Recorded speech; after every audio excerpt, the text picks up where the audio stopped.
Live from KSAT 12. Good Morning San Antonio starts right now. Making headlines this morning, President Joe Biden has declared a major disaster here in Texas, clearing the way for more federal funding to be spent on relief efforts in the wake of last week's major winter storm.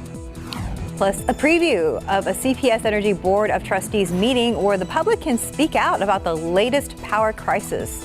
And outside with live cam, it is a unbelievably balmy 57 degrees compared to last week. We hope you had a chance to thaw out over the weekend. And good morning, everybody. It is Monday.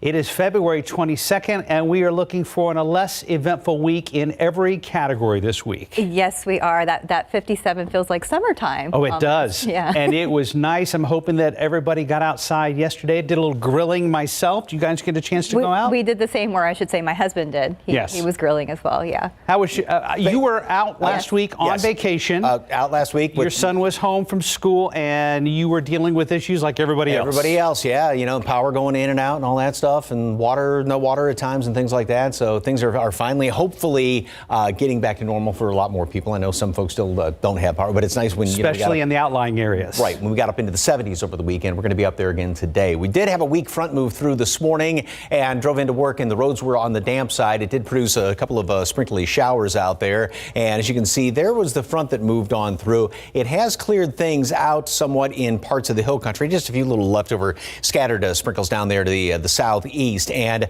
look at the difference in temperatures.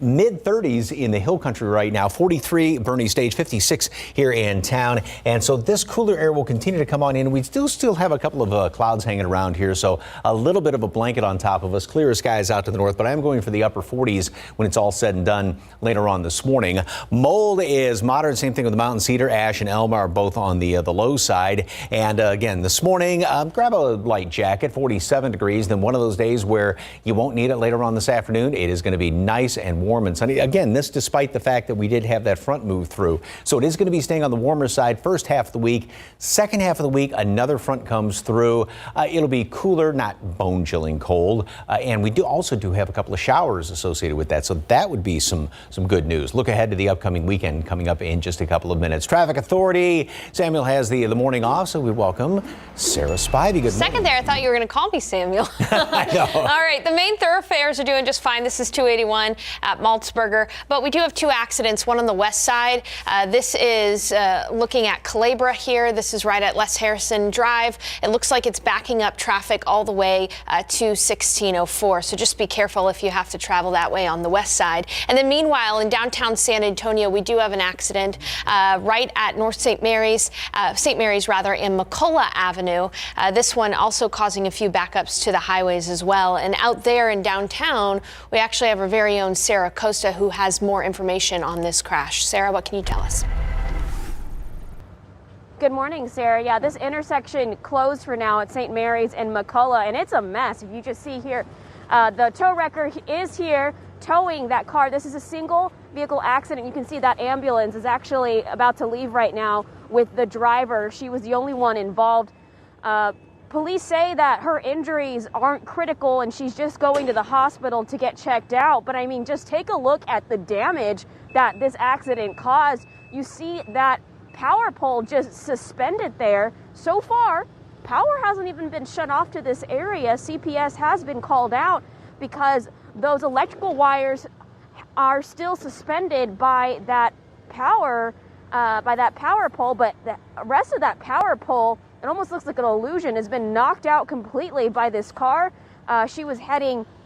Police say she was heading eastbound on McCullough, lost control, hit that power pole, took out a bus bench and a via sign, took out another pedestrian sign, and then ended up crashing here at that corner of St. Mary's and McCullough.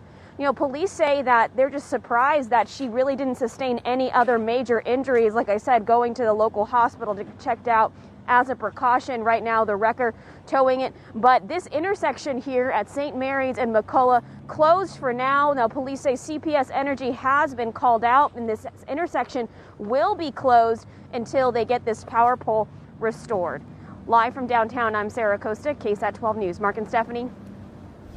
Thank you, Sarah. Some schools around San Antonio are closed today in the wake of last week's winter weather. Northside ISD's Mora Elementary School and Harlan High School will have virtual learning today because crews are repairing those buildings. District officials say school should resume normally tomorrow at all buildings. All IDEA San Antonio classes, both virtual and in person, are canceled today. Comfort ISD canceled classes for students today. Will have online-only instruction for the rest of the week. And all KIPP Texas schools are closed today. We'll have virtual instruction tomorrow and Wednesday. And Edgewood ISD will resume in-person and remote learning today. Be sure to check any updates from your school district, and we will post any updates on our website at KSAT.com. The CPS Energy Board of Trustees will meet this afternoon when they will likely discuss how last week's power crisis could affect everyone's power bills, possibly for years to come. CPS CEO Paula Gold-Williams is scheduled to give a report on the unprecedented energy market event during the board's 1 p.m. meeting. The utility faced a massive surge in natural gas prices in the face of high demand and shrinking supply. And Gold-Williams says CPS is trying to find an affordable way to pass that cost on to you, its customers. That could mean spreading the cost over your bills for the next 10 years or more years. It's an idea that has already gotten plenty of backlash online, and even the mayor has said it's, quote, absolutely not an acceptable outcome. This was a total failure by the state's energy management, and they need to be held accountable. And in doing so, certainly not put the cost of this crisis on the backs of Texans. And as far as I'm concerned, that bill should be sent to ERCOT, and there will be hell to pay if there is any notion that the residents of this state should pay for this disaster. There will be a public comment period in today's meeting, but it requires pre-registration, so you need to call 210-353-4662 between the hours of 10 a.m. and 11 a.m. in order to participate. This meeting will be streamed online and available to listen to by phone as well, so that number is 1-888-886-6602. This information is also available on our website at KSAT.com. Meanwhile, across the state, water shortages continue more than a week after last week's severe winter weather first hit. At least 76 people have now died from the extreme conditions across the country in recent days, half of them in Texas. ABC's Megan Tevrizian has the latest. This morning, the big cleanup is underway in Texas. New video of the aftermath showing a huge pipe bursting, flooding this Islamic center in Denton, Texas. Busted pipes are such an issue, the state is now recruiting plumbers. And as you see, no running water at all. Overnight, nearly 10 million Texans were still without safe drinking water. Millions of donated bottles of water have arrived from as far away as North Carolina and Kentucky. But there is progress. Houston's boil water advisory has been lifted, and full power restoration statewide is expected by today. I suspect that all power will be fully restored across the state of Texas to every house. The governor also announcing a moratorium on utilities disconnecting service if a customer can't pay their electric or water bill. It comes as some residents are slapped with sky-high bills, one as high as $17,000 after a spike in the energy market. You know, you're being held hostage and you can't do anything about it. How in the world can anyone pay that? Texas power providers are also facing a $100 million lawsuit from the family of 11-year-old Christian Pavin. They say their son died of hypothermia after they lost electricity in their mobile home. Meanwhile, Senator Ted Cruz doing damage control after his controversial trip to Cancun last week. He posted photos this weekend giving out bottles of water, and he was seen helping a friend clean out her flooded home. President Biden may visit Texas as soon as this week. Meanwhile, as the state looks into why the power grid wasn't winterized, one top official said deregulation of the electric utilities in Texas was a big mistake. Megan Tevrizian, ABC News, San Diego. New this morning, San Antonio police looking into a shooting that sent a man to the hospital late last night. SAPD arrived just before 10 in the 7600 block of Stagecoach near 410 and Highway 90 on the west side. Police say the man was shot in the torso and told officers the shooting happened at another location. So far, police have not found a crime scene and no suspect information is available. And time now is 4:39 and 57 degrees for now. Still ahead on GMSA, a first look at how the family of Alex Trebek is keeping his spirit of giving alive. Also next, President Biden, along with other lawmakers, plan to remember 500,000 Americans who have lost their lives to coronavirus. Outside with live cam, big change. We started to warm up this weekend. What will happen the rest of this weekend? Are we about to enter a spring-like rainy pattern here in South Texas? We'll check in with Mike coming up.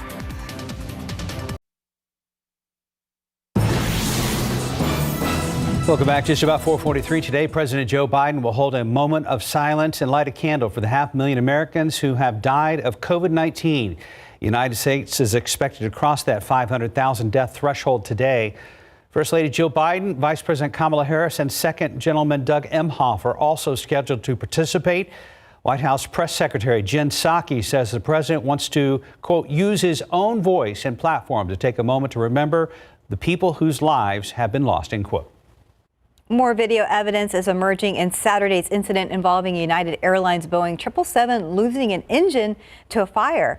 A Nest home security camera caught the sound of a boom, then a piece of the engine falling on a car across the street in Broomfield, Colorado. Large pieces of debris also seen lying in front yards of homes and a soccer field at a local park. It is believed a fan blade came off the plane engine and took out another blade, causing that fire. There are about 241 people on board the United flight to Hawaii. The plane was able to return to Denver International Airport, and there were no injuries. U.S. Coast Guard called in to help rescue several people from Lake Erie in Ohio this weekend. The response came after a report that 10 people had become stranded on ice floes. In all, 7 adults and 2 children were rescued. No injuries were reported. National Weather Service had issued an advisory to stay off the ice because of dangerous conditions. And time now is 4:44 and 56 degrees for now. Up next, how Alex Trebek's son is making sure his father's legacy of giving never goes away.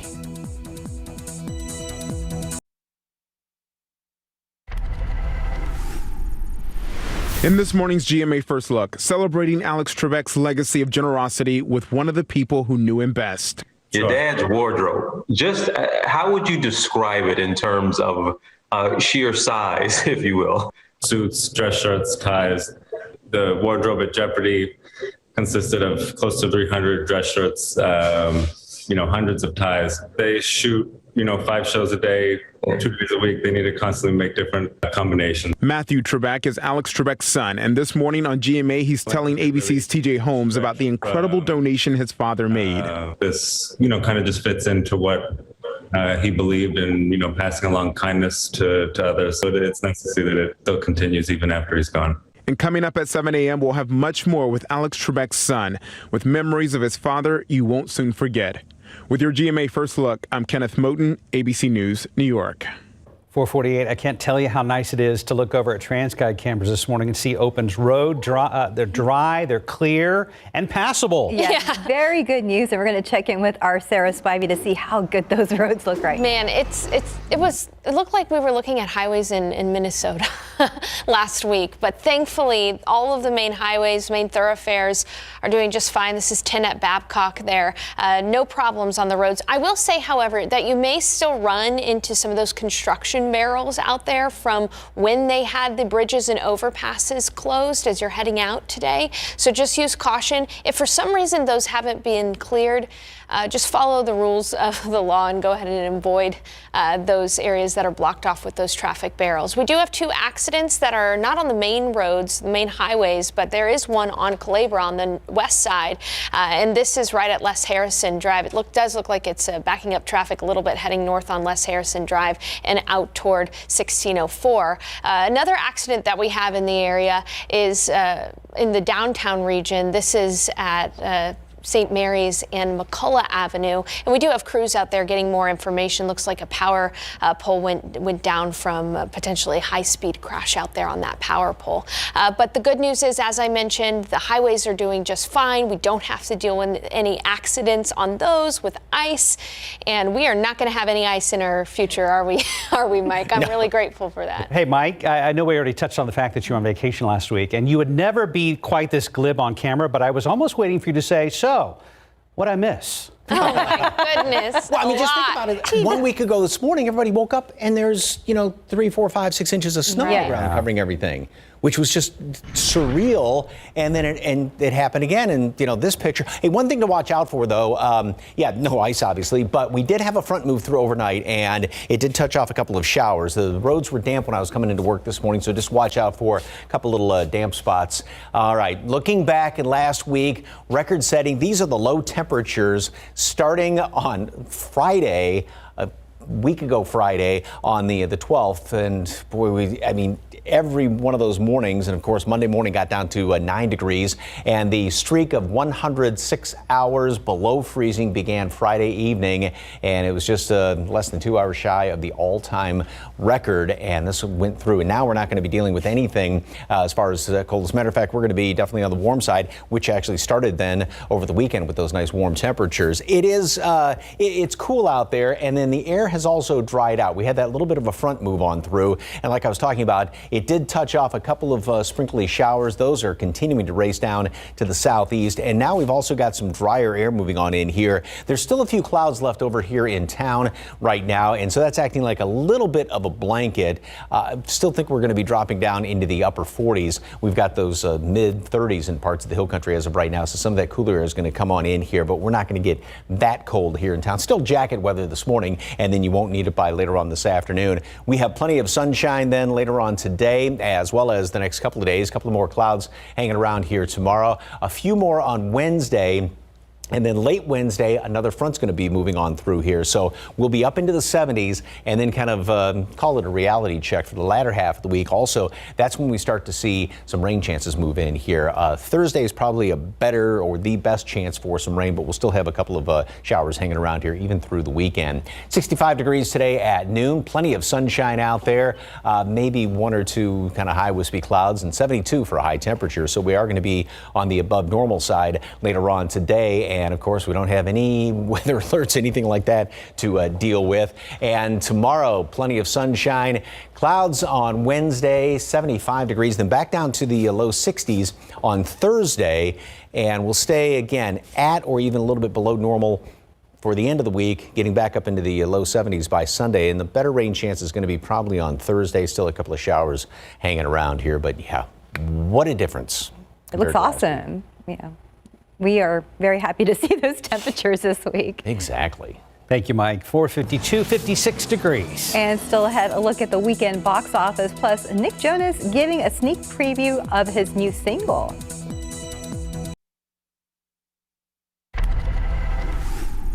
Well, you'll soon be able to listen to the newest single from Nick Jonas, plus The Croods, still #1 at the box office. For the latest on what's happening in Hollywood, here's ABC's Mark Remillard. The only way to survive is if the pack stays together. Universal's The Croods New Age topped the domestic weekend box office, earning an estimated $1.9 million, the 5th week that the sequel has been #1 during its 13 weeks of release. You see that wall? Yeah, I want to jump in. Yeah.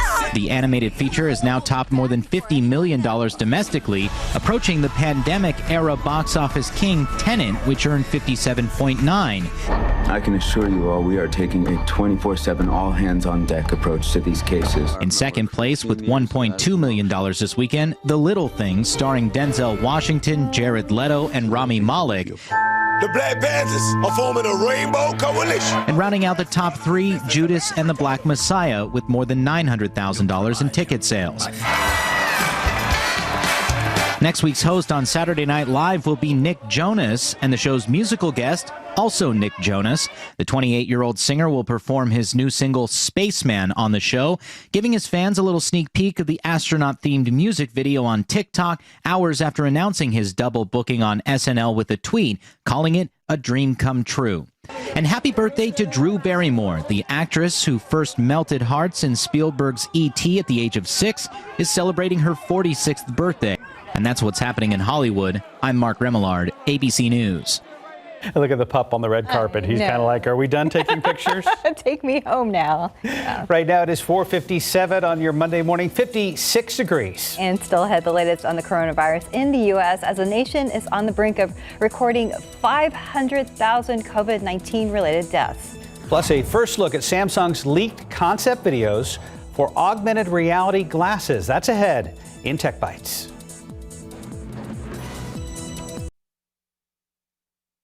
Live from KSAT 12. Good Morning San Antonio starts right now. The United States on the verge of surpassing 500,000 deaths from COVID-19. I'm Micah Jachi in Washington. Coming up, Dr. Anthony Fauci on when we should expect a return to normalcy. Outside with live cam looking at a fully lit downtown San Antonio, and look at the temperature on your screen. I think we just dropped a degree or two, but that in itself is a godsend. We're in the mid 50s. Good morning, everybody.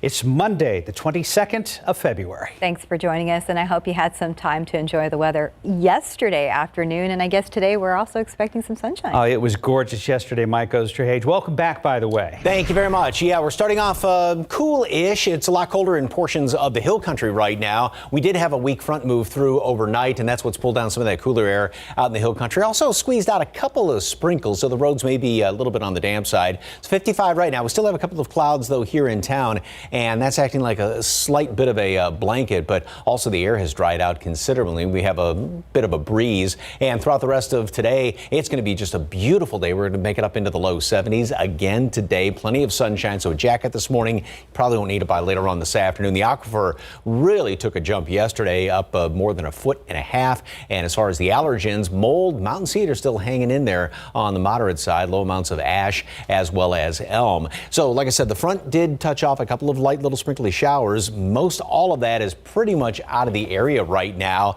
The roads were damp though when I was coming into work, so just kind of watch that as you are hitting the road. So partly cloudy, cool this morning, coolish, like jacket weather, and then sunny and warm today. Tomorrow, mostly sunny skies, warm again, a cool morning, nice big warm up throughout the afternoon.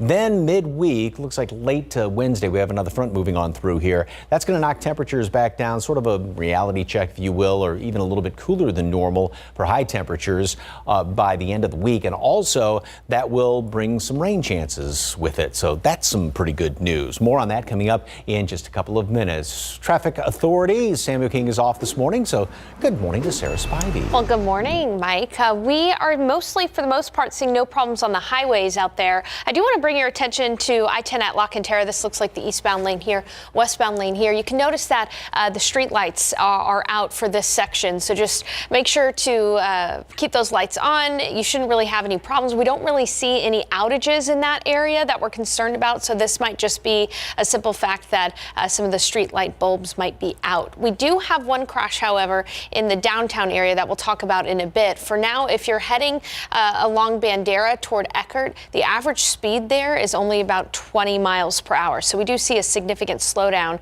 on Bandera there near Leon Valley. Again, that crash downtown, it's at St. Mary's Street and McCullough Avenue. And we actually have a crew out there. Sarah Costa has more information on what appears to be a car running into a power line. Can you tell us more about that, or a power pole, Sarah? Good morning, Sarah. Yeah, the intersection of McCullough and North St. Mary's is closed right now, and it'll be closed for a while. The tow truck actually just towing away that single vehicle that was involved in this accident. But just take a look behind me. A lot of damage left behind. That utility pole is just suspended by those power lines. So earlier, maybe around like 4 o'clock this morning, a woman was driving eastbound on McCullough, lost control, took out this utility pole, a via bench, another pedestrian sign, and then ended up crashing at the second intersection here at St. Mary's. At that pole, you can see some of the debris, kind of the trail of debris that she left as when she was losing control. Now, officer said this woman, she was taken to a local hospital. When we arrived on scene, she was getting checked out in the ambulance by EMS. They said her injuries actually aren't that bad, and she's gonna be okay. But as a safety precaution, they took her to a local hospital. Now, CPS Energy, they are here right now. They said power in this area has not been knocked out because those power lines are actually still suspended by the top half of that pole. But they're gonna be here for a while to try to figure out how to clean up the situation. You can see that some trucks are coming to this area, but all 4 areas of this intersection are closed off and will be for a while at this time. Just keep it here on KSAT.com and we'll keep you updated throughout the morning. Back to you guys. Some schools around San Antonio are closed today in the wake of last week's winter weather. Northside ISD says Mora Elementary and Harlan High School will have virtual learning today because crews are making repairs to buildings. District says schools should resume to normal tomorrow at all their buildings. All IDS San Antonio classes, both virtual and in person, are canceled today. Comfort ISD canceled classes for students today as well and will have online-only instruction for the rest of this week. And all KIPP Texas schools are closed today and will have virtual instruction tomorrow and Wednesday. And Edgewood ISD will resume in-person and remote learning today. Be sure to check for updates from any of your districts, and we'll post updates on our website at KSAT.com. Now that the power is back on for millions of Texans, Governor Greg Abbott addressed a top concern during his visit to San Antonio Sunday. Normally, a spike in energy usage like we saw during last week's winter storms means probable increase to the amount reflected on your bill. But Governor Abbott says efforts are being made to fast track to ensure that you are not personally held accountable. Texans who have suffered through days of freezing cold without power should not be subjected to skyrocketing energy bills due to a spike in the energy market. So I held an emergency meeting yesterday with legislative leaders to begin the legislative process to shield Texas families from unreasonable bills. All right, so those changes include temporarily suspending CPS Energy auto payments and ensuring customers will not get an invoice yet or have services shut off for not paying. Some extra reassurances for CPS Energy customers here in Bexar County. CEO Paula Gold-Williams says customers are not expected to pay bills at this time. And for all those wondering when grocery chains will be able to restock, you should know Governor Abbott has suspended regulations to get more trucks on the road to help replenish those wiped out of supplies. Until then, H-E-B is still working on adjusted hours while adding some purchase limits on things like milk, water, eggs, bread, and meats. Today, San Antonio and Hill Country stores will be open from 8 a.m. to 8 p.m. You can find updated hours and a full list of new purchase limits on our website at KSAT.com. And let's take a latest look at the COVID-19 numbers for Bexar County. Mayor Ron Nirenberg is reporting 77 new cases and no new deaths.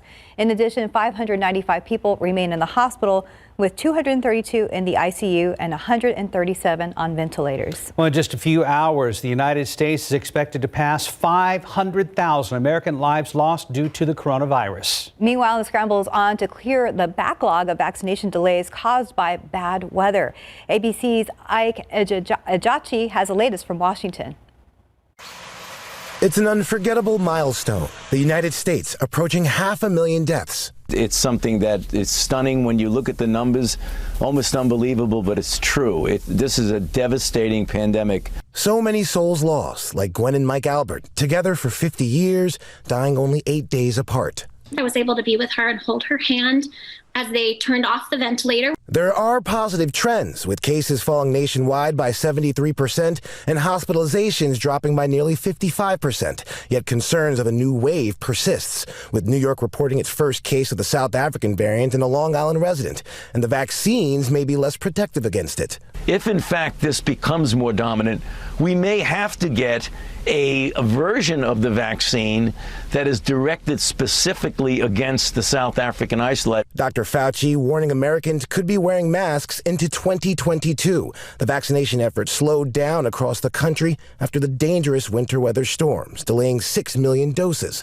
But even with delays, the fight continues, with vaccination efforts now ramping up around the country. And California Governor Gavin Newsom touring a new vaccination site in Inglewood, highlighting a need to address Black and brown communities hit hardest. And this morning, a new Israeli study on the Pfizer vaccine suggests people who receive both shots are almost 96% less likely to get sick. This weekend, the country's starting to get back to normal, easing COVID restrictions and using green passes to residents who have been vaccinated. While here at home, the Biden administration pushes to get kids back in classrooms, an effort Democrats say they'll address this week in their nearly $2 trillion COVID relief package. President Biden is expected to have a ceremony later today commemorating the 500,000 lives lost, and he's expected to be joined by Vice President Harris. In Washington, Ike Ejachi, ABC News. 509, 55 degrees. And still ahead, more details on some malware that has been found on nearly 30,000 Apple Mac computers. And next, an update on farmers in Texas now struggling due to last week's winter storms. And taking a look outside with live cam, much nicer outside this morning. We are at 55 degrees and expecting sunshine today. We will check in with Mike later in the newscast. 513 expect to pay more for food. Farmers and ranchers across the state have reported that cattle and crops were killed and millions of dollars worth of milk has gone to waste. As Patty Santos reports, Texas farmers big and small who were surviving during the pandemic might not make it after this storm. This was Cody Scott's East Bexar County tomato greenhouse a week ago. Lush, 15-foot tall organic plants. This is it now. These are all the tomato plants that we had, and they're like mush now. So we have to pull them out of here by hand. The Green Bear Farm owner lost all 2,800 plants. We lost 90% of our income. We have zero income for the next 2 months. The small business owner borrowed heaters and hauled in plants into his home, but in the end, the power outage took him out. We should have been a priority as far as keeping the electricity on. We feed the community. Thousands of people. Texas Agriculture Commissioner Sid Miller agrees. Prices are going to skyrocket. He says ranchers, chicken farmers, dairy plants, and citrus growers were left without power, and it'll cost over $1 billion in loss. We're going to have some dairymen that can't get through this. They're going to declare bankruptcy. We'll have even a larger number of our citrus farmers go out of business. They were borderline anyway. It's expected to be weeks before shelves at grocery stores and food banks are stocked. In times when consumers can least afford it, they're going to pay record prices for their groceries. Help for farmers without crop insurance is scarce. Scott says farming is stressful, but he's not ready to give up. We can get through this. We can get through anything. Patty Santos, KSAT 12 News. And time now is 5:15 and 55 degrees for now. Still ahead on GMSA, first look at Samsung's new concept for augmented reality glasses.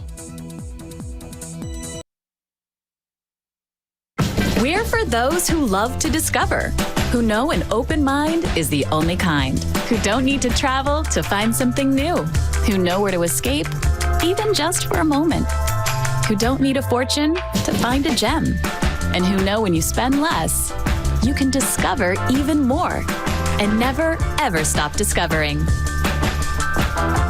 Spend less, discover more at TJ Maxx and Marshalls. Feel the cool rush of Claritin Cool Mint Chewables. Powerful 24-hour non-drowsy allergy relief plus an immediate cooling sensation for your throat. Feel the clarity and live Claritin Clear. Would you like to try a breakfast sausage made with plants? Plants? It's delicious. And I'm a kid, so if I like it...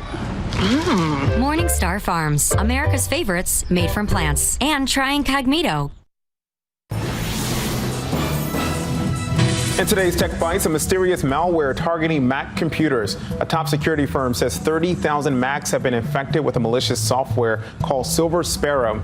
It was first detected last week, mainly in the U.S. and Europe. The goal is not clear, but it's described as a serious threat. And Google may bring back an old feature with its new phone. Reports say facial recognition could return with Pixel 6 after being dropped for version 5 over cost concerns. The Pixel 6 may also have a fingerprint sensor. And finally, our first look at what could be Samsung's augmented reality glasses. Reports say the eyewear will be used to watch movies and video chat. The glasses could project virtual screen in front of the user's eyes. It's unclear if the glasses are just a concept or an upcoming product. Those are your Tech Bites. Have a great day. Our traffic authority, Samuel King, put in some OT last week, so he gets to sleep in this morning. Yes, he does. We'll go ahead and check in with our Sarah Spivey, actually, who's also been working a lot, but it's good to have you this morning. Thank you. We're all family here. We're happy to work a lot here. All right, so looking at the inbound numbers here, everything looks pretty great. If you're coming in from Lytle, it'll be about 17 minutes into downtown along 35. If you're coming in from Bernie, about 25 minutes along I-10. New Braunfels, about 26 minutes along I-35. 35 and Seguin about 30 minutes. So again, we're not seeing any big issues on the main thoroughfares, and that is welcome news, especially after all the ice and snow last week. We do have one accident in downtown San Antonio on St. Mary's and McCullough Avenue. Our reporter out there, Sarah Costa, has been reporting that intersection is going to be closed off for a while as they clean things up. A power pole actually went down. And speaking of power, it does look like on I-10 at La Cantera, the east and westbound lanes, we're not really seeing them illuminated from the street lamps. We haven't seen any issues with the power out there, so that might be something else entirely. But let's go ahead and take a look at the rest of the highways. This is 410 at Babcock. Looks pretty good. Smooth sailing. Earlier, we did have a couple of sprinkles in the area that might have dampened the road slightly, but as Mike has been mentioning, it's nice and dry out there, and it's going to be dry for the rest of the day. Skies are going to clear and it will be sunny, so I'm looking forward to that. That's great news. We're hoping that you get a break soon, too. Yes. Oh, I will. I've already set off a couple of days this week that I'll be at home, so no worries there. Well, and if those couple days turn into a couple weeks, we get it. Hey, we get it. All right, see y'all. Bye. Well, not yet. Not yet. And Mike, behind you, this viewer, I know Taylor sends in pictures that look not like San Antonio. And especially this one, but we see the Woodline sign, so we know it's San Antonio. But. Right. I mean, the caption says it all, and not to just keep rehashing this, but it still blows you away to think that we had all that snow 1 week ago today, 6 inches of snow on the ground. And then, this weekend, yesterday, everybody was out in flip-flops and shorts again. But, with the snowflakes out there, it almost looks like something out of a Hallmark Christmas movie. All you need is Christmas decorations and it would have been perfect. But, yeah, I mean, it was just obviously kind of almost a once-in-a-lifetime type situation. The most snow we've had around here in, 40 to 35 years, something like that. All right, we're starting off, and we do still have a couple of clouds around here. No visibility problems in this picture. This is the 410 I-10 camera looking off toward the east. High temperatures yesterday, again, 73 degrees after that streak the previous weekend when we didn't even crack freezing for about 4+ days out there. Today, despite the fact we did have that weak front that moved on through here, and like Sarah was talking about, did touch off a couple of sprinkles. We're going to be well up into the 70s again today and some upper 60s around here. Normal high temperature is upper 60s right now, so a little bit above that. And the humidity, we have winds coming in here out of the northeast, and so that's pulling down this drier air, which had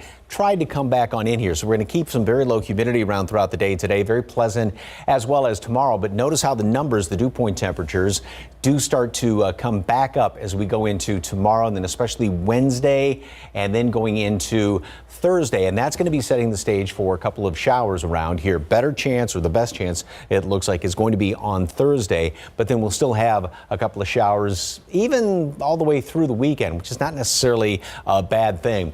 Today, sunshine. Tomorrow, a couple of clouds hanging around here. A few more clouds on Wednesday.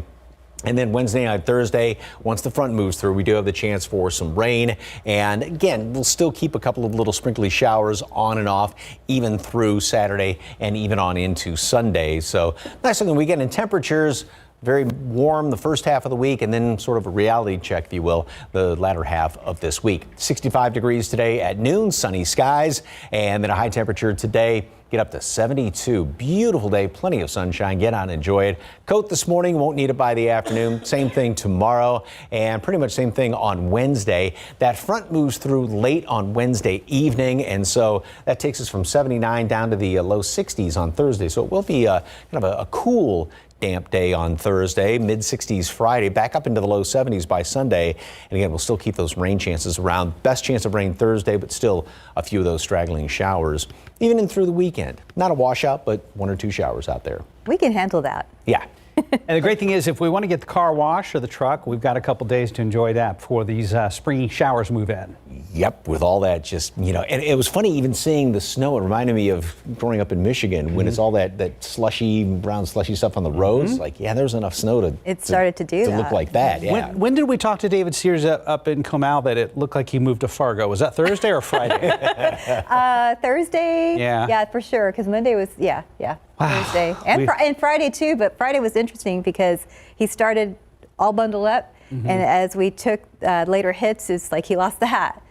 And then the outer layer jacket. Yep. Yeah, so a lot. The brutal cold was finally gone. Yes, yes. 524, 55 degrees. And still ahead in your morning spotlight, new music from Crowded House, plus more details on a bonus for Billie Eilish fans. Welcome back. A best-selling children's book will soon be an animated Netflix film. CNN's David Daniel has that story and more in the Hollywood Minute.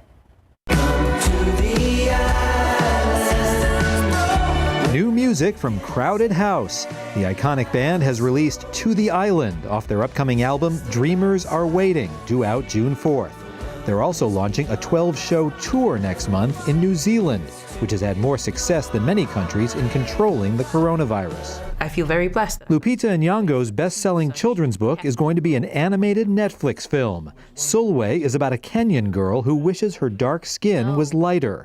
The Netflix logline describes it as a story about colorism, self-esteem, and understanding that true beauty comes from within. I look into the crowd and I see every single person in there is going through something. A bonus for Billie Eilish fans who tune in Thursday for the Apple TV documentary Billie Eilish, The World's a Little Blurry. At 9 p.m. Eastern, just before the film's premiere, a live event is set to feature a performance by Eilish and a conversation with the singer-songwriter. Fans can stream it for free on the Apple TV and Apple Music apps and on Eilish's YouTube channel. In Hollywood, I'm David Daniel. Big fan of Billie Eilish. Time now is 5:28, 55 degrees for now. Still ahead on GMSA as the COVID-19 death toll nears 500,000 here in the United States. House Democrats are taking a major step forward to push through President Joe Biden's massive $1.9 trillion relief bill. Hi, good morning. It is Monday, February 22nd. Mike Osterhage is back with us this week and has a look at some more spring-like temperatures around here. Yes, we are starting off this morning. I mean, we're in the mid-50s here in town now. It is much cooler in parts of the hill country with temperatures down in the 30s, and we'll probably drop down a few more degrees this morning. And I don't know if you can see it off in the background there. We do have a few clouds still hanging around here, so that's acting like a slight bit of a blanket, keeping temperatures up. That's despite the fact we did have a front move through overnight, and the wind has shifted around out of the north. The dew points, the humidity has dropped down a little bit as well. And as that front moved on through, it did squeeze out a couple little sprinkles. And as you can see, there's nothing, it's all either fizzled on out or just kind of moved on out of the area. There may be a couple of damp spots left over on the roads. I ran into a couple of them this morning, but most have probably, since it's been a few hours since we had some of that rain, most have probably dried out. Mold and mountain cedar are both on the moderate side. Of course, the updated count's going to be coming out just after 7 o'clock this morning. Ash and elm are both low, and throughout the day, yeah, very spring-like. Couple of clouds hanging around here this morning. We'll make it up to 65 degrees, almost up to a normal high by noon, and then up to 72 later on this afternoon. So very spring-like, above normal temperatures first part of the week. Then we have another front moving through here late Wednesday, and so that'll sort of be a reality check, and that's also going to help out with some rain chances for the latter half of the week and even going into the weekend, which is some really good news. Details on that coming up in just a couple of minutes. Traffic Authority Sarah Spivey is at the wheel this morning. Good morning. I like being called the Traffic Authority this morning instead of the Weather Authority. Of course, Samuel King is getting some much needed rest from his long stretch of work last week. I mean, it was just on Saturday morning still that we saw icy bridges and overpasses out there. But as you can see on the TransGuide camera, there really are no problems. This is I-10 at Frio, I-10 at Callahan. Things are moving slowly. In fact, some people may be speeding out there. So last week we were telling you to drive to the conditions. Yes, still do that, but you also want to drive to the speed limit today. All right, it does look like the accident has cleared in downtown San Antonio, but there's still implications there. Meanwhile, if you're trying to make your way to the medical center this morning, our early morning risers and essential workers, things look great out in the medical center. And as I mentioned, that crash at St. Mary's and McCullough Avenue has cleared, but our very own Sarah Costa is out there right now. Sarah, is that intersection of St. Mary's and McCullough Avenue still closed? Good morning, Sarah. Actually, the accident has technically cleared because the vehicle that was involved in the accident has been towed off. However, this intersection at North St. Mary's and McCullough is still blocked off and will be blocked off for a while because CPS Energy is here trying to figure out how they're going to restore this utility pole. This happened around 4 o'clock this morning. A woman driving a black SUV was heading eastbound on McCullough. She took out that utility pole when she lost control, took out a via bench, a pedestrian sign, and ended up across the street at that corner. You can see the kind of her trail of debris there at McCullough and St. Mary's. Police say that she wasn't critically injured. She had some minor injuries. She was taken to the hospital to get checked out. However, she did completely take out that electrical pole, and you can see the rest of the pole, these lines are just suspended in the air. Now, no outages have been caused by this accident. We checked the CPS Energy outage website. There is one outage in the city, but it is not in this area. So people in this area are not being impacted by the outage. It's just going to be this intersection that is going to be closed for some time. Like I said, CPS Energy is here. They're waiting for, I guess, that a new utility pole to arrive so they can repair this and open up this intersection. As for that woman, police did tell us that DWI is a suspicion at this time. Reporting live from downtown, I'm Sarah Acosta, KSAT 12 News. Mark and Stephanie. Well, some schools around San Antonio are still closed today in the wake of last week's winter weather. Northside ISD says Mora Elementary and Harlan High School will have virtual learning today because crews are still making repairs to buildings. The district says schools should resume normally tomorrow at all their buildings. All IDEA San Antonio classes, both virtual and in person, are canceled today. Comfort ISD canceled classes for students today and will have online-only instruction for the rest of this week. And all KIPP Texas schools are closed today and will have virtual instruction tomorrow and Wednesday. Edgewood ISD will resume in-person and remote learning today. Be sure to check KSAT.com for more updates.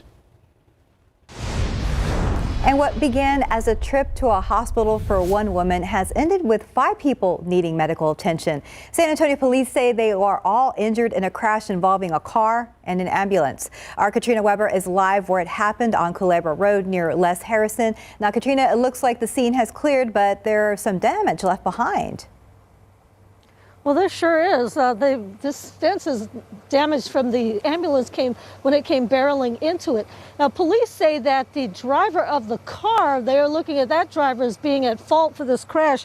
They say that that vehicle made a turn right into the ambulance as it passed through the intersection. Now, that ambulance, once it was hit, it was sent off course. It jumped the median in the middle of Culebra Road and then barreled into this fence, as I mentioned. Paramedics were taking a woman to the hospital at the time.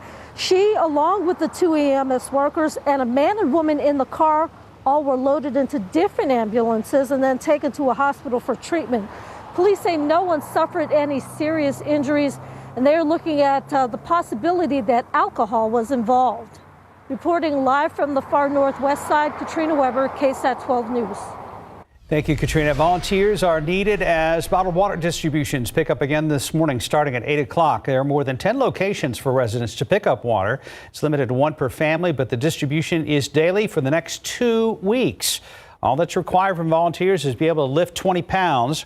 Organizers say having more volunteers is the best way to get out as much water as possible to those in need. And while you're there, you can check out our list of distribution sites around the county. Some of those locations are on your screen right now, but there are many more. Distributions with the city and county will continue through at least March 6th from 8 a.m. to 5 p.m. SAWS and other independent businesses, including many breweries, also have water distribution sites open. Right now it's 5:38. This week, congressional Democrats return to Washington, and they are directing their full attention towards President Joe Biden's agenda, including his $1.9 trillion COVID-19 relief bill. CNN's Brent Conway has a look at some of the hurdles that bill faces. 1 in 5 Americans are behind in their rent. 1 in 10 are behind on their mortgage. Nearly a year into the coronavirus pandemic, the stats are grim, and so are the milestones as the death toll rises. We're not going to get our economy back in shape until we beat this virus. So as the vaccine rollout continues, President Joe Biden hopes his $1.9 trillion relief bill will be the shot in the arm the economy needs, but it won't be easy. Critics say my plan is too big. A big sticking point for Republicans. It should be focused on helping families and small businesses who are struggling, not bankrupting our children. The bill includes direct payments to millions of Americans, $1,400 per person. So a family of 4 could end up seeing $5,600. There's also an extension of $400 in weekly unemployment benefits, along with more money for schools, small businesses, vaccine distribution, and funding for state and local governments, among other things. There's a proposed minimum wage increase to $15 an hour, which may prove to be the biggest hurdle. I know there are questions about whether or not the Senate can get it through, but I can tell you this $15 minimum wage increase would mean 30 million Americans would get a raise. After the House vote, the bill will head to the Senate, where Democrats will need every member of their party on board to get it across the finish line. I'm Britt Conway reporting. 540, 54 degrees. And still ahead, want to get paid for lying down on the job? Well, we have the perfect job for you. That's coming up. Outside with live cam. Mid-50s here, cooler in the hill country, but the lights are on here in downtown San Antonio. Much more to come from Sarah and Mike Osterhage.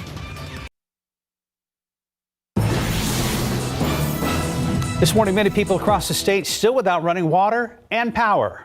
And while many are lifting boil water notices, there's still a ways to go before everything is back to normal. ABC's Trevor Alt has more. 1 week after those devastating storms first hit Texas, reality is setting in. We heard it like a psh, like it was just gushing. That's when we noticed that was down. All up here? Yes. Brianna Bolden showing us her grandmother's home in ruins. The pipes bursting under pressure from the freezing temperatures, leaving the ceiling collapsed and her grandmother heartbroken. Like every time she walked in there, she'll look up and she'll just be like, and she'll just walk up in her room and close her door. And as you see, no running water at all. Tonight, Houston finally lifting their boil water orders, but problems still remain across Texas and beyond. Elwin Lopez is in hard-hit Mississippi. Here in South Jackson, 70% of people are without running water. The city providing this 5,400-gallon tanker just to be able to provide people with water to flush their toilets. Thank you. And as more stories emerge of people freezing to death inside their homes, the family of 11-year-old Christian Pavone filing a $100 million lawsuit. The family believes the extreme cold contributed to his death. And many people who felt fortunate to have power and heat now receiving those astronomical electric bills. In Fort Worth, Ty Williams was charged $17,000. So we were held hostage really with our rate that we were working with.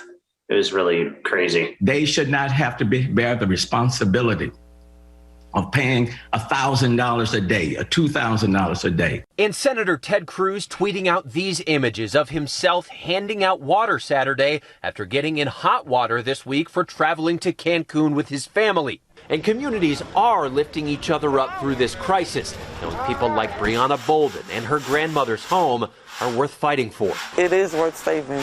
My papa really worked hard for this house. Trevor Alt, ABC News, Houston.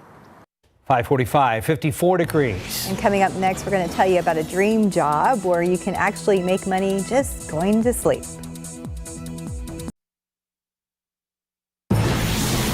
In your more consumer headlines, this could be your dream job. Literally, you can actually get paid for sleeping in a 5-star luxury resort. A website called sleepstandards.com is looking for a candidate willing to spend 5 nights sleeping in different environments. The company is planning to pay the chosen candidate $2,000, all expenses paid. Interested candidates are asked to provide a headshot, submit a 60-second video about why they would be a good choice. The deadline for entries is March 31st, although I think the job may be taken. Congratulations, Steph. Yeah, I wish. And if you're looking to escape a little from the past week, today is National Margarita Day. Even though this year it landed on a Monday, many area restaurants like Chuy's and Chili's and many others will still be celebrating with some special discounts. So we're going to have a full list of all the deals they are offering right now on our website at KSAT.com. After last week, every day this week should be Margarita Day, right? The Spurs finally home after last week's winter weather and preparing to resume their rodeo road trip this week. Spurs have recalled Luka Samanic and Trey Jones from the Austin Spurs in order to have enough players to resume practice and hopefully the season. Today's game against the Pacers has still been postponed, though. They're scheduled to travel to Oklahoma City on Wednesday to take on the Thunder, then the Spurs back home Saturday to host the New Orleans Pelicans. Okay, a little bit closer to normal. Hopefully. Hopefully, we'll take that. Sarah, I want to check in with you to see how the roads are looking right now. Roads are closer to normal, too. We really haven't seen any major accidents out there. And of course, all the highways are reopened. If you do happen to run across some of the barrels that are still up from over the weekend, just follow the rules of the traffic and go around those. But make sure that you're taking your time out there, because we do have a minor accident to report. This one along 37 North at Fair Avenue as you're heading into downtown. And you can actually see that here on the TransGuide images. It looks like the shoulder is affected right as you get to that Fair exit. So if you do have to travel in from the south along 37 toward downtown, just be aware that you might run into that. Other than that, as I mentioned, conditions on the road are just fine. Inbound from Bulverde along 281, you'll have a 28-minute drive.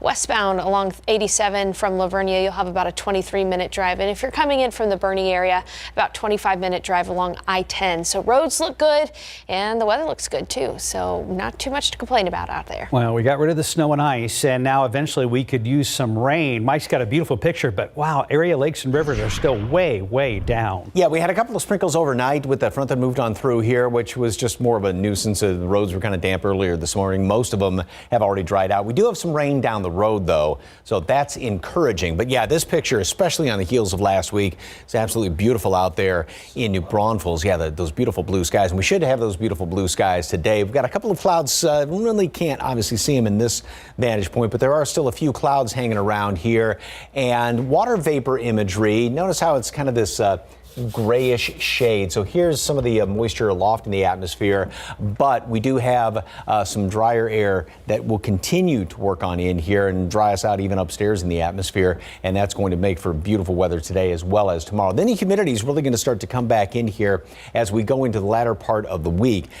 But the good part about this is having all this extra humidity around is going to help out with some of those rain chances. Here's the satellite imagery and the front that moved on through. There's that line of a little bit of rain that slid on through here, and you can kind of make out right down here to the southeast, there's that grayer shade, some of the clouds. This is the actual imagery of the cloud cover, and still a few hanging around here in town, and then clear skies out in the hill country. And so that's why temperatures are in the 30s right now in the hill country, but we're in the 50s here in town, although we have dropped down about 4, almost 5 degrees just in the past couple of hours, and we will continue to drop down obviously before the sun comes up. Upstream, there's not a lot going on for the short term for the next couple of days. So that's the beautiful weather that we're going to be having the next couple of days. And look at that nasty storm moving through the Great Lakes and the Northeast. And that's actually a tail end of that is right along or what dragged the front on through here. But we've got a nice stretch of weather for the next couple of days, very spring-like, and then we're going to be getting sort of a reality check in the latter half of the week is the best way to put it. We're above normal today, tomorrow, Wednesday, and then back to normal or below normal latter half of the week, but that's when we get those rain chances that are going to be moving on in here. 65 degrees today at noon, and just absolutely beautiful. A couple of extra clouds, especially down to the southeast this morning, and then 72 for a high temperature today. Fantastic day. Tomorrow, another jacket in the morning, don't need it in the afternoon, up to 72 degrees, 75 on Wednesday. We'll have more clouds hanging around here on Wednesday, and then the front moves through late, and it's not like any huge Arctic blast, anything like that, but it'll knock us back down to the mid to lower 60s for the latter half of the week. Better rain chances on Thursday, still a stray shower or two Friday, even in through the weekend, and then back up into the low 70s by Sunday. Yeah, I think we've had enough Arctic blasts to last us about a decade. I agree, yes, especially for San Antonio. Cool weather's nice occasionally, but when you get down to single digits, no. No. Uncle, we surrender. 553, 54 degrees. Let's take a look at your winning lotto numbers. We have pick 3, 876, Fireball 4, and we have daily 4, 1928, Fireball 0. Cash 5 numbers 2, 6, 26, 30, 34. Lotto Texas 3, 8, 10, 11, 21, 40, and Powerball 4, 8, 22, 32, 58. Powerball 4, Power Play 10.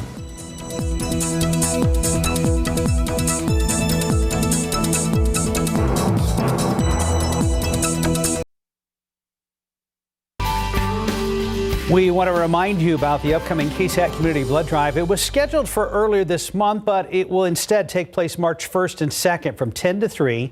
Blood supplies across South Texas still critically low. The blood drive will happen at the Whitty Museum. To find out how you can register, go to ksatcommunity.com. Thanks for starting your day with us here on GMSA. Still to come, we have the latest information you need to know regarding local COVID-19 vaccination distributions. They're starting up again here in San Antonio after being rescheduled due to the winter storms. We have more details just ahead. And outside with TransGuide, we've got some sort of major incident, 410 and San Pedro, ma'am.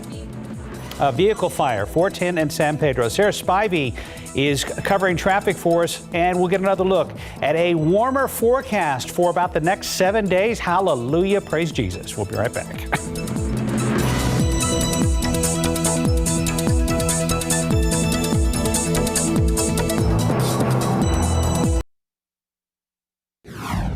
An electrical pole suspended by the wires after a woman driving an SUV took it out early this morning. Good morning, I'm Sarah Acosta. More on this downtown accident in just a bit. The United States on the verge of surpassing 500,000 deaths from COVID-19. I'm Micah Jachi in Washington. Coming up, Dr. Anthony Fauci on when we should expect a return to normalcy. And taking a look outside with live cam this morning, we're looking at 54 degrees, which seems like a walk in the park compared to last week, and we're looking forward to more sunshine.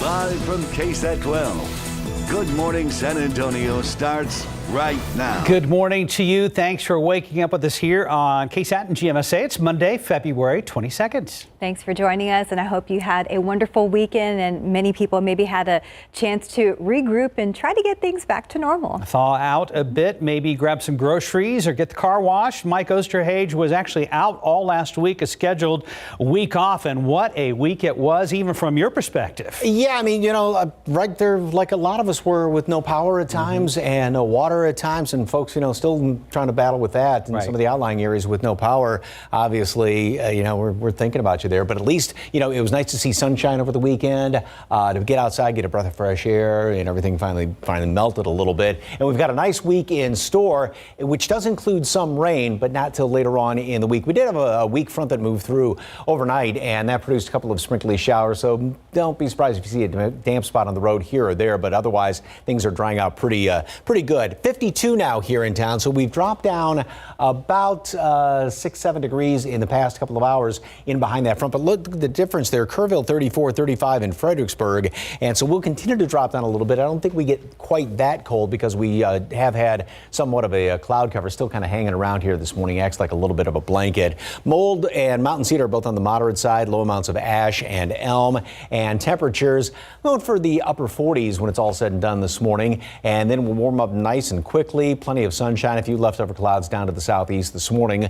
We make it up to the mid 60s today at noon, and then a high temperature all the way up to 72 degrees. So on the above normal side, that's where we will be tomorrow. Low to mid 70s on Wednesday. Then that front moves on through here. Sort of a reality check the latter half of the week, but that's when we get those rain chances. More on that coming up in just a couple of minutes. Traffic authorities, Sam King is off today. Sarah Spivey's here, and I'm just going to get right to it because you got a lot going on. We have a couple of things to talk about. Exactly, Mike. Let's go ahead and first go over to 410 at the San Pedro area. We have a vehicle fire there on 410 East, right along the frontage road. The good news is it doesn't look like it's majorly affecting traffic, and first responders are on the scene there. You can see those first responders successfully put out that vehicle fire and working toward getting that hazard off of the roadway there. Another accident that I want to talk about is on the south side of downtown. This is a crash along 37 North at Fair Avenue, and you can see right here that it does look like that vehicle is affecting the shoulder, potentially the exit for Fair Avenue. So if you have to be traveling this morning, just watch out for those two things. We're not really seeing any major issues as far as impacts on travel times out there. If you're coming in from Lavernia, about 24 minutes. If you're coming in from New Braunfels, about 35. And if you're coming in from Bernie along I-10, about 24 minutes as well. Now, on the downtown side of things, we did have an accident right at St. Mary's and McCullough Avenue. Our very own Sarah Costa is out there with updates. Sarah, it's my understanding that that crash is cleared, but that intersection is still closed down. Is that still the case? Yes, and it's probably going to be the case for a while here because they have to replace an entire electrical pole. Around 4 o'clock this morning, a woman was driving eastbound on McCullough, and just take a look at this electrical pole completely suspended by the electrical wires. The bottom half completely gone, taken out by that driver. Like I said, it's just a single car involved accident. That SUV has since been towed. If you want to take a look at what that scene looked like earlier this morning, police tell us that a woman driving eastbound on McCullough lost control, took out this utility pole, took out a via bus bench, and then also a pedestrian sign, ended up at the corner of St. Mary's and McCullough. And the front of her car looked pretty significantly damaged, and police say she actually only had minor injuries, took her to the hospital just to get checked out just in case, but they say she is going to be okay. As for the situation here, the intersection at St. Mary's and McCullough will be closed down, so if this is your route downtown to work, you're going to want to find a different way around it. CPS Energy is here. They have to replace an entire utility pole, and at some point they're going to have to shut off the power to replace it. Right now, I checked CPS Energy outage map. There are no outages being impacted by this accident as of 6 o'clock this morning. As for that driver who took out the pole, police say she is under suspicion of DWI. Reporting live from downtown, I'm Sarah Acosta, KSAT 12 News. Mark and Stephanie. Thank you, Sarah. Some schools around San Antonio are closed today in the wake of last week's winter weather. Northside ISD's Mora Elementary School and Harlan High School will have virtual learning today because crews are repairing those buildings. The district says schools should resume normally tomorrow at all buildings. All IDEA San Antonio classes, both virtual and in person, are canceled today. Comfort ISD canceled classes for students today. Will have online-only instruction for the rest of this week. All KIPP Texas schools are closed today. We'll have virtual instruction tomorrow and Wednesday. And Edgewood ISD, Stafford Elementary and Early Childhood Center, as well as the Roosevelt Elementary, will only offer remote learning today for building repairs. Be sure to check any updates from your school district. And again, we will post any update on our website at ksat.com. The CPS Energy Board of Trustees will meet this afternoon. They'll likely discuss how last week's power crisis could affect our power bills for years to come. CPS Energy CEO Paula Gold-Williams scheduled to give a report on the unprecedented energy market event at 1 o'clock this afternoon. The utility faced a massive surge in natural gas prices in the face of high demand and shrinking supply last week. And Gold-Williams says CPS Energy is trying to find an affordable way to pass that cost on to you, its customers.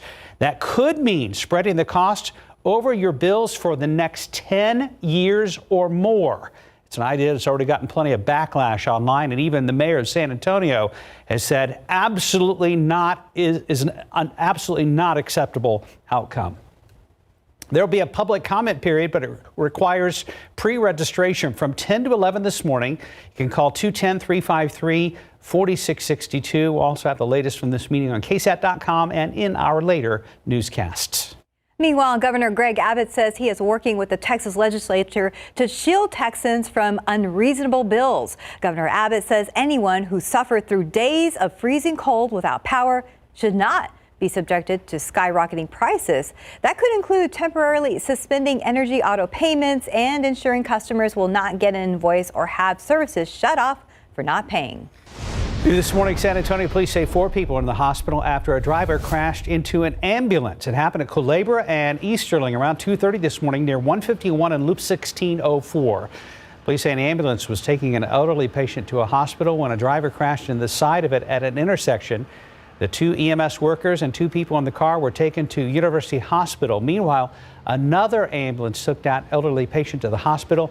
Police say everyone involved is expected to be okay. San Antonio police are also looking for a shooter on the west side this morning. It happened around 10 last night in the 7600 block of Stagecoach Lane near Highway 90 in Loop 410. Police say a man was taken to University Hospital with a gunshot wound to his torso. When police asked that victim about it, he said it happened at another location and he called police from his brother's house. However, police say they did not find anyone in that area. The victim is expected to be okay. A homeowner will need significant repairs after fire burned down his RV and burned part of his house around 2 o'clock this morning. San Antonio firefighters responded to a call on Thomas Sumter near 35 and Judson. They say the brother of the homeowner was staying in the RV and knocked a candle over. A fire burned the RV and scorched part of the home's garage. Firefighters say they were able to put it out before it got to the inside of the house. Nobody was hurt. To the pandemic, local health officials are reporting 77 cases of COVID-19 in Bexar County. However, Mayor Ron Nirenberg says the low case total is likely due to a lack of state data because of last week's winter storms. He says that 595 patients are in the hospital with the coronavirus, and across the state, lawmakers say the number of people in the hospital is at the lowest point since November. COVID-19 vaccine distributions will begin again this week here in San Antonio. They were all rescheduled due to the winter storms last week. If your appointment was scheduled for February 18th at the Alamo Dome, you will get your vaccine today. All WellMed appointments were pushed back 1 week. So if you're originally scheduled for Monday, February 15th, you will be now vaccinated today. You can find all this information along with the University Health schedule on our website at KSAT.com. And this morning, the United States is expected to pass 500,000 deaths due to COVID-19. It comes just about a year after the first reported death from the virus in this country. Meanwhile, states are scrambling to clear the backlog of vaccination delays due to last week's bad weather. ABC's Ike Ajachi has the latest. Good morning. 500,000 lives lost. It's a grave number. And this morning, Dr. Anthony Fauci warning Americans that the fight to return to normal is far from over. It's an unforgettable milestone. The United States approaching 500,000 deaths. It's something that is stunning when you look at the numbers. So many souls lost, like Gwen and Mike Albert, together for 50 years, dying only 8 days apart. I was able to be with her and hold her hand as they turned off the ventilator. There are positive trends, with cases falling nationwide by 73% and hospitalizations dropping by nearly 55%. Yet concerns of a new wave persists. Dr. Fauci warning Americans could be wearing masks into 2022. The vaccination effort slowed down across the country after the dangerous winter weather storms, delaying 6 million doses. But even with delays, the fight continues. And California Governor Gavin Newsom touring a new vaccination site in Inglewood, highlighting a need to address Black and brown communities hit hardest. And this morning, a new Israeli study on the Pfizer vaccine suggests people who receive both shots are almost 96% less likely to get sick. This weekend, the country's starting to get back to normal, easing COVID restrictions and using green passes to residents who have been vaccinated. President Biden is expected to have a ceremony later today commemorating the 500,000 lives lost, and he's expected to be joined by Vice President Harris. In Washington, Ike Ajachi, ABC News. 612, 53 degrees. A local man is showing us his passion for art and music. We're going to see what inspires him to make wooden guitar picks. And the Martin Luther King Jr. March is a big annual event here in San Antonio. After the break, we'll look into its origins and what it means to our community. And taking a look outside, live cam feels like we're getting a break from Mother Nature. We're at 53 degrees and we are expecting sunshine today. We will take a look at your full week with Mike later in the newscast.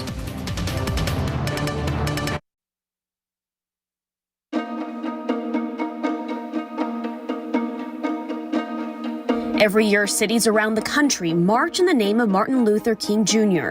So how did San Antonio come to be home to one of the largest gatherings in the country? And when Dr. King was assassinated, that took him to a different level. Inspired by Dr. King, Reverend Raymond A. Calley started a march in 1968 to demand better infrastructure on the east side. It's been said that about 30 people showed up that year. Reverend Calley kind of started marching before people even knew what marching was. He was always out there trying to get attention. And I think that's when he caught the ear of Henry Cisneros. In 1986, the city of San Antonio established the MLK Commission, and a year later held the first official march where Rosa Parks joined in. From there, more and more big names like John Lewis and Tom Joyner attracted bigger and bigger crowds. And we did the live broadcast at the Municipal Auditorium, which is now the Tobin Center. And it was so many people, you couldn't even get in. And it was all races, all ages, trying to get in there to see Tom Joyner. Then it began to track other speakers. Those people started saying, yes, I need to go to San Antonio for this. The 30-people crowd eventually grew to 50,000, then 300,000. I think we would have probably had 500,000 this year because there's so many things, there's so many issues that's out in the community. Right now at 617, 53 degrees. And while there is no ice on the road, there are still some problems out there. Let's go ahead and check in with Sarah Spivey, who is in for Samuel King today. Yeah, good morning, guys. As a whole, we're not seeing major interruptions in travel this morning, so that is some good news. Along 281 from Bulverde, it'll take you about 27 minutes to get into town. From Castroville along 90, about 20 minutes as well. So don't expect a normal interruption of your commute, but there are a couple of areas that I want to look at. The first one we'll look at is right along 410 East here at San Pedro on the frontage road. There was a vehicle fire, and we do have first responders on the scene here. It looks like a tow truck is on the scene, and also those flares are diverting people away from that San Pedro Avenue right there. So this is again on the frontage road of 410 East. The other thing that I want to talk about is on the south side of downtown San Antonio along 37 at Fair Avenue. We also have a crash. Now this one looks like it's on the shoulder, and it does look like things have started to clear out there just now. So that is some good news. So other than that vehicle fire, 410 East San Pedro, things are in pretty good shape out there. Just take your time. At least you won't have to worry about the ice. Thank goodness, because man, were those roads dangerous last week. Oh yeah, it's a far cry from what we had. Mike is back after being out last week, and Mike, you brought some warmer weather with you. Yes, You've got a thank you. 7-day forecast. Doesn't include a single freezing temperature, does it? Right. We do have, we had a front move through overnight, another front coming through this week, but they are not big Arctic blasts by any stretch. It'll be sort of a reality check, is the best way to put it, with the front that moves through midweek. This morning, we'll continue to drop down a few more degrees. Now, this is here in town. It is much cooler, flirting right around freezing in parts of the hill country right now, but we'll be at 47 degrees, and then nice big warm up throughout the day. Plenty of sunshine and 72 later on this afternoon. This picture just sums it up perfectly. And as you can see, these three are in the exact same spots, only 3 days apart. There they are, dressed in Arctic Explorer gear on the 18th, and then just yesterday, shorts, no t-shirts, no flip-flops, lying in the same spot, which is always kind of mind-boggling that we can go from one extreme to the other so quickly around here. And today is going to be, speaking of extremes, first of all, going back to last week, the 8th coldest temperature on record. This is just out there at the airport. Got down to 9 degrees, of course. It was last Monday morning. Coldest that we've been since way back in 1989. Two, the largest snowfalls since that big one back in 1985, just under 4 inches of snow and then 2.5 inches of snow, and the second snowiest winter of all time. So far, we've had 6.5 inches of snow and 106 hours of below freezing temperatures that started a week ago Friday evening and lasted for just about 4.5 days. That's all just a fond memory, if you don't mind. Okay, we got a couple of clouds hanging around here, but notice there are a few breaks here and there. And we've had some of those clouds which kept temperatures a little bit milder. You can see we're at 36 degrees Bernie Stage and then 52 here in town. But as those clouds kind of move on out of here a little bit, right before the sun comes up, it'll be like losing the blankets on top of you. So we should drop down a few more degrees in the next couple of hours. Throughout the rest of today, nothing's going to be going on. We're going to have plenty of sunshine around here. A couple of clouds hanging around tomorrow, a few more on Wednesday. Humidity is going to start to come back up as well. Front moves through late Wednesday, and then in behind that, temperatures will be back down into the 60s, and we'll have some rain chances on Thursday. That's the best chance of rain. And then rain chances, it's not going to be constant. Not everybody's going to be seeing rain, but at least there will be a couple of showers even through Saturday and even on into Sunday around here. So yeah, nice pattern. Hopefully we'd get a bunch of rain from this thing. It doesn't look like a whole lot, but at least there is some rain in the forecast. 65 today at noon, sunny skies, just a good looking day, pretty much a continuation of yesterday. And 72 for a high temperature, which is about 4 or 5 degrees above normal. Same thing tomorrow. Cool in the morning, 72 in the afternoon. Very mild, 75 on Wednesday. The front moves through late on Wednesday, and the best chance of rain is going to be Thursday. We'll be back down in the low to mid 60s to finish up the work week, and then back to the upper 60s and low 70s for the weekend. So nice to look at a forecast and not flinch or shiver. Good way to put it. It's very welcome news. So thanks for bringing the sunshine. I wish I could take credit for it. Well, you can. You can. Yeah. Okay. 622, 53 degrees. And the Spurs are bringing up more players just so they can hold a practice. We're going to get the latest on the team COVID-19 protocol later on GMSA. Here's your secret word of the day. Enter it on KSAT.com/Circle K for a monthly chance to win free gas for a year. Every entry wins a medium coffee. Win with Circle K and GMSA.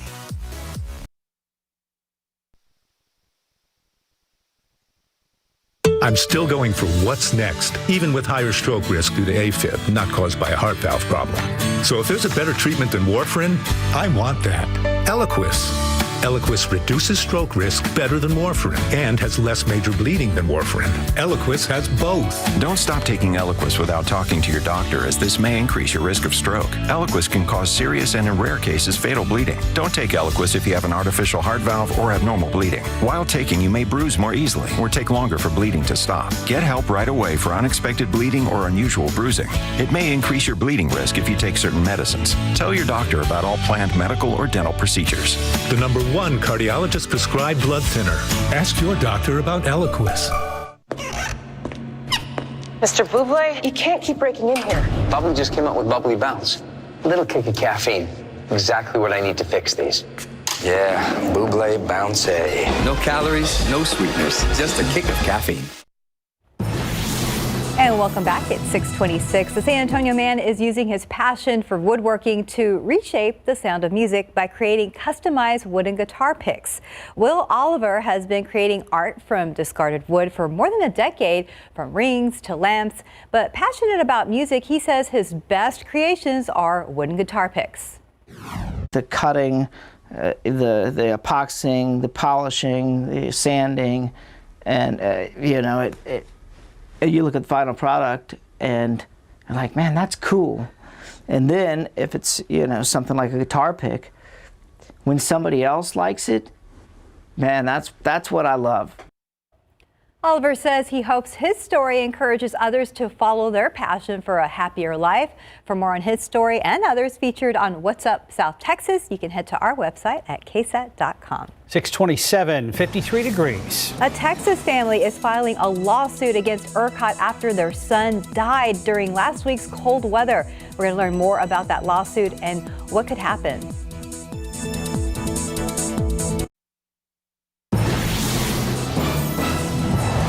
People and this fence, all showing the scars of an overnight crash. 3 of those people already were on their way to the hospital when this happened. I'm Katrina Weber. I'll tell you more about it. CPS Energy replacing a suspended utility pole after a driver took it out this morning. Good morning, I'm Sarah Acosta. We'll show you the damage in just a bit. And if you're just now waking up, folks, or tuning in to GMSA, take a look at your screen, a live look at live cam right now. The sun is coming up. Looks like Mother Nature is going to play much nicer than last week. Good morning, everybody. It's Monday, February 22nd. Thanks for joining us this morning. And while most school districts will hold classes today, there are still a few around San Antonio dealing with the aftermath of last week's winter storm. So looking at the closures, Northside ISD says Mora Elementary School and Harlan High School will have virtual learning today because crews are repairing those buildings. The district says that the schools should resume normally tomorrow at all their buildings. All Ideas San Antonio classes, both virtual and in person, are canceled today. Comfort ISD out in the Hill Country canceled classes for students today. Will have only online instruction for the rest of this week. KIPP Texas schools, all of them closed today. We'll have virtual instruction tomorrow and Wednesday. Stafford Elementary and Early Childhood Center, as well as Roosevelt Elementary in Edgewood ISD, will only offer remote learning today. And Comal ISD has a student holiday as well. Be sure to check any updates from your school district and their websites, and we will post any updates on our website at KSAT.com. And for now, let's go ahead and check the weather with Mike.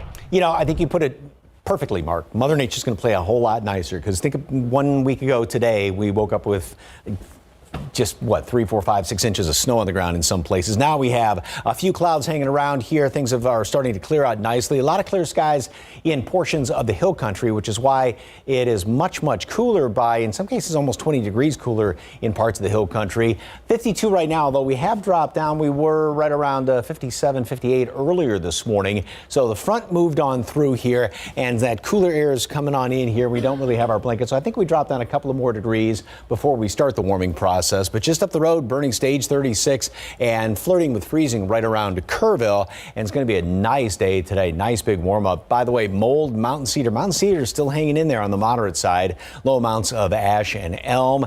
Partly cloudy, cool this morning. So jacket this morning. You won't need it by this afternoon, up into the low 70s. Pretty much an extension of yesterday. Same thing tomorrow. Cool start. Nice warm afternoon. Then we'll be even warmer on Wednesday, but that's preceding the front, which will move through here late on Wednesday. And that'll sort of knock us back down to reality, or even a little bit on the cool side of things, low 60s by the end of the week. Also, good news is we do have a little bit of rain. We'll talk about that and take a look ahead to the upcoming weekend in just a couple of minutes. Traffic Authority, Sam's taking the day off. Sarah Spivey is here, and I know you had a lot going on earlier. Anything still? Well, on the main roads, we're still okay, but there are some issues on the frontage road of 410 at San Pedro. So let's go ahead and take you zooming in here. Right along that frontage road going along 410 East, right at San Pedro, there was a vehicle fire. The fire has since been put out, but we still do have first responders on the scene there. And it looks like a tow truck is there as well. This is the left-hand lane of that frontage road along 410 East as you get to San Pedro. So if you're trying to take a left onto San Pedro going up toward 281 area, you're going to want to give yourself a little bit of extra time because of this. It does look like, though, those tow trucks are on the scene and they should get that accident cleared. Another thing to keep in mind is in the downtown area, if you have to travel along St. Mary's and McCullough, that intersection is actually closed right now because of a previous accident. And with more information on that accident, Sarah Costa is live in the downtown area. Sarah, what can you tell us? Good morning. This happened around 4 o'clock this morning. It was a single car accident. A woman driving an SUV took out the bottom half of this utility pole. You can see that is still suspended by those electrical wires. We have about 5 CPS Energy trucks here that have come in to replace this pole because it's basically unrepairable at this time. But like I said, police said this happened around 4 o'clock this morning. My photographer, Asian, was one of the first ones on scene, and the woman was still here. She was talking to police. Even though her car had an extensive amount of damage, police say that she was driving eastbound on McCullough, lost control, took out the whole bottom half of this utility pole, and then kept going, took out a via bus bench and a pedestrian sign, ended up crashing at the opposite corner of St. Mary's and McCullough. A lot of damage to her vehicle, but police say her injuries were minor, but she was taken to the hospital to be checked out just in case. But this intersection has remained closed for about 2 hours now. The CPS Energy has not cut off the power at this time, but like Sarah Spivey was saying, if this is your route to work, you're going to want to make some adjustments because this intersection will be closed for a while as CPS Energy crews replace that pole. And police did tell me that the woman is under suspicion of a DWI. Reporting live from downtown, I'm Sarah Costa, KSAT 12 News. Mark and Stephanie. San Antonio police looking at the possibility the driver involved in an overnight crash with an ambulance was possibly drunk. This happened on Culebra near Les Harrison. Our Katrina Weber is there with a live report. This started as a trip to the hospital for one woman, Katrina, but you mentioned that everyone involved in the crash ended up going. Was anyone seriously hurt? Well, that's right. They all went to the hospital. No serious injuries, though, according to police. But there is some major damage to this fence. Pieces of it and also parts of the car scattered all around here.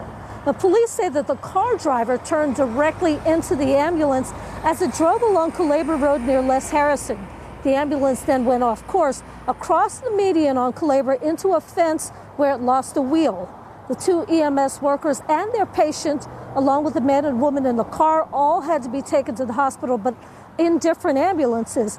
And again, police say there were no serious injuries. They're looking at the possibility that the driver of the car had been drinking. Reporting live on the far northwest side, Katrina Weber, KSAT 12 News. All right, thank you, Katrina. Volunteers are needed as bottled water distributions pick up again starting at 8 this morning. There are more than 10 locations for residents to pick up water. Volunteers will need to be able to lift about 20 pounds. Organizers say having more volunteers is the best way to get out as much water as possible to everyone who needs it. The distribution is in partnership with the city, county, and San Antonio Food Bank. For details on the times available to volunteer or to register, you can head to our website at KSAT.com. And while you're there, you can check out our list of distribution sites around the county. Some of those are on your screen right now, but there are many, many more. Water distribution with city and county will continue through at least March 6th from 8 a.m. to 5 p.m. SAWS and some independent businesses, including many breweries, also have water distribution sites open as well. The San Antonio Water System says all customers now have water and most no longer need to boil it. So take a look at this map. If you live in the green zone, you are no longer required to boil your water. Everyone falling in the orange zone should still boil water for at least 2 minutes before drinking or cooking. SAW says the boil water advisory is expected to be lifted for all of its customers today once the test results come back. And for everyone who is still experiencing low water pressure, SAW says most of those issues should be fixed by today as well. Well, the good news continues, doesn't it? San Antonio and Hill Country H-E-B stores will be open from 8 a.m. to 8 p.m. There are still some purchasing limits in effect for H-E-B, including milk, eggs, water, and some meats. In order to help restocking efforts, Governor Greg Abbott has suspended regulations to allow more trucks on the roads to make key deliveries. You can find updated hours and a full list of new purchase limits for H-E-B on our website at KSAT.com. The winter storm has left its mark across our state, and sadly, some families will never forget the pain of losing a loved one in this crisis. Yeah, one family who lives in Conroe in the Houston area says their 11-year-old son died last week from the cold, and now they say ERCOT is to blame. Bill Barajas from KPRC, our sister station in Houston, has the latest on a big lawsuit. Christian Pineda was happy here, captivated by the winter weather and making the most of the snowy Houston day. The video, just a few seconds long, would be his last. Like many of us, when the snow came, everybody was a little bit giddy and excited about it because, you know, Texas doesn't see snow. And then the hard reality was when you have no power and it's 12 degrees. The 11-year-old was found dead Tuesday.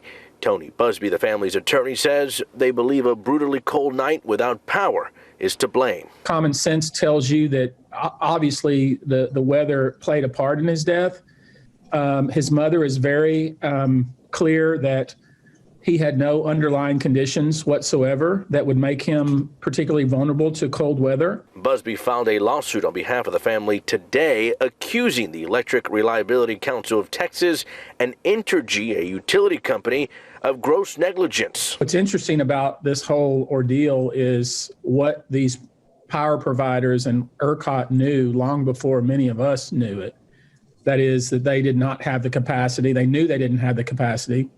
They knew that they had not winterized their sources of power, and they put people in a lot of danger. Busby says the result of Christian's autopsy have not yet been released, but he doesn't believe it will affect how he approaches this case. It won't change. I mean, because I'm very confident that the weather and the lack of power and the cold weather caused or was a significant factor in this young man's death. For Good Morning San Antonio, Bill Barajas, KSAT 12 News. In your morning headlines, Senate hearings will begin today on President Joe Biden's nominee for U.S. Attorney General.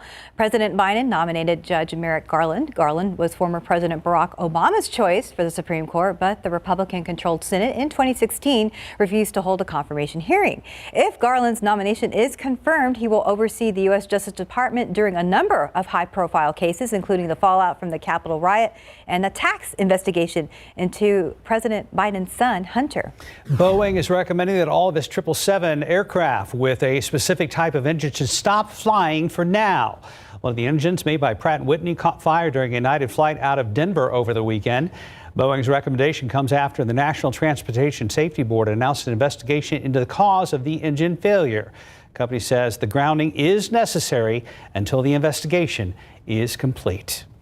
And time now is 6:42 and 53 degrees for now. Spurs are calling up some players from the team in Austin just to have enough people to play ball. We'll get the latest on the team's postponed games after the break.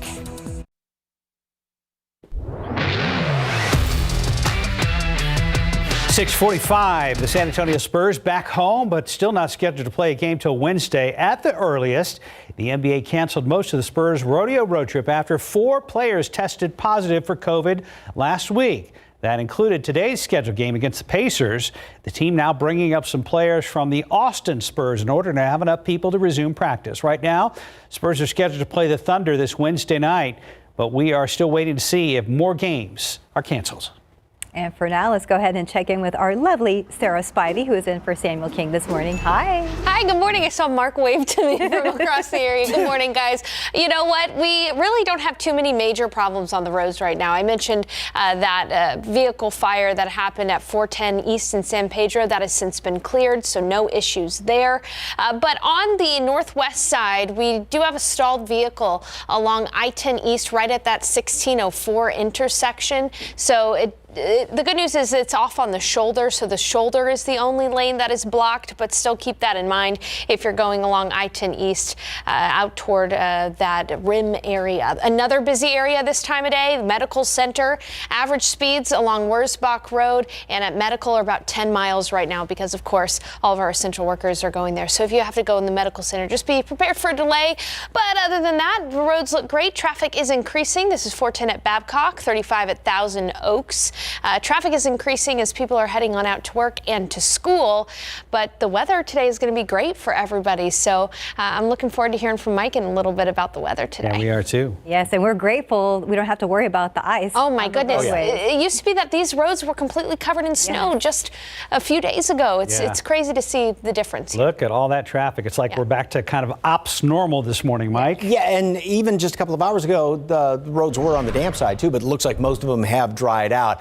I saw this exact same thing in my neighbor's yard. All of the brown grass around, and then just a couple dandelions that popped up. And after a few days of freezing temperatures, Mother Nature gives us a sign of hope. Yes, indeed. And speaking of those freezing temperatures, yeah, it was record-setting last week. Of course, these were the low temperatures going back to a week ago Friday on the 12th, and we got down to freezing, and then that evening we got down to freezing again and stayed below freezing for 106 hours through the weekend into the first part of last week, and that was the second longest streak. We only missed the record by a little less than 2 hours, but every morning last week was actually below freezing, and we are done with it. Now, it is freezing in parts of the hill country right now, but here in town, and of course all those numbers were here in town, we're not going to be seeing any freezing temperatures. It is beautiful out there. We got a couple of leftover clouds, and we had more of a cloud cover earlier this morning, and so that's why even though the front moved on through here, temperatures did stay up a little bit more because of that blanket. Now, highs today are going to be well up into the 70s, kind of like what they were yesterday. We were up into the low 70s, and we're going to be upper 60s and about 3-4 degrees above our respected normals. There was the front that moved on through, and it did produce a couple of showers, and you can see we still have that little shade of gray right there, and that's continuing to work its way on out of here. So more clear skies are going to continue to move on in. A few leftover clouds this morning, and then plenty of sunshine throughout the rest of today. And this is what it looks like upstream for the next couple of days. Nothing is going on. We're going to have some cool mornings, nice afternoons. Then we have a front moving on through here, and that's going to be late Wednesday. That will then kind of get us back down to reality as far as temperatures, back down in the 60s. And also, we will have a chance for some rain. So nothing but sunshine today, a couple of clouds around tomorrow, a few more clouds on Wednesday, and then Thursday we have that chance of rain. Probably the best chance is going to be on Thursday. And even though it'll be lesser chances, we'll still have a couple of showers around Friday, even Saturday, and then into Sunday. It won't rain constantly, but again, there is that chance. 65 degrees today at noon, sunny skies.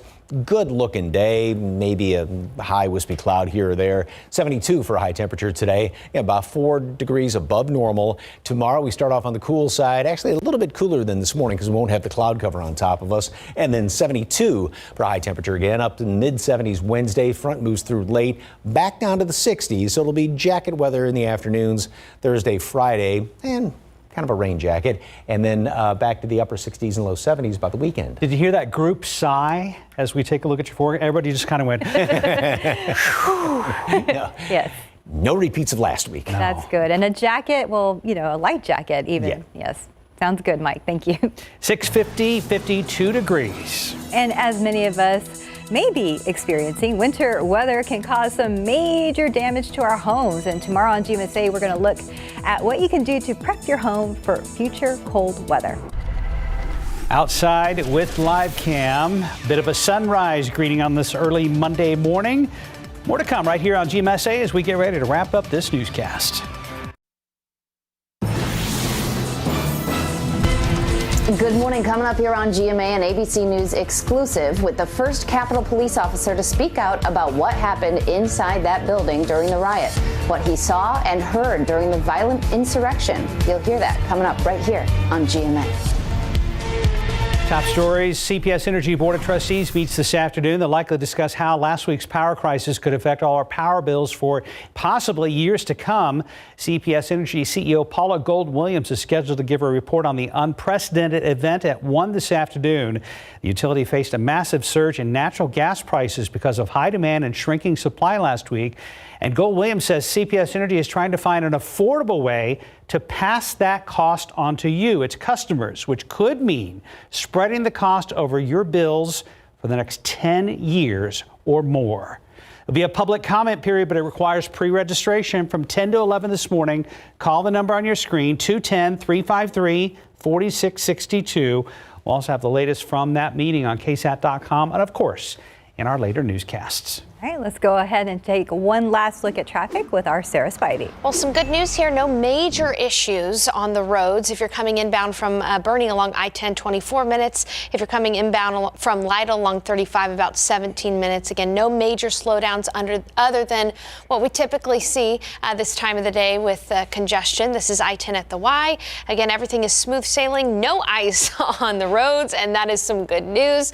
Mike, talk to us about the weather today. Just grab your sunglasses. Grab a jacket this morning. Got a couple of clouds well out there to the east, but we're going to have plenty of sunshine today. Did dip down to 49 on the hourly readings and touched freezing up there in Kerrville, and then nice big warm up throughout the day. 65 at noon and 72 for a high temperature. Nice and mild the first half of the week, and then we have some rain chances the latter half of the week. Hey folks, a normal morning. That deserves a round of applause. A normal morning. Very excited about that. This is what it's like. We almost forgot. That's right. We'll see you back here at 9.